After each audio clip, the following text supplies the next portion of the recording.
This is a test with the Sony ZV-1F and the DJI Osmo Action 3 about 6 feet from the camera.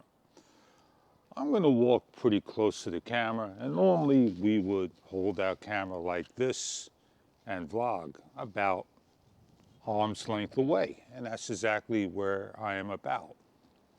Now both cameras have a wide angle lens, 20 millimeters for the Sony ZV-1F and 12 millimeters for the DJI Osmo Action 3.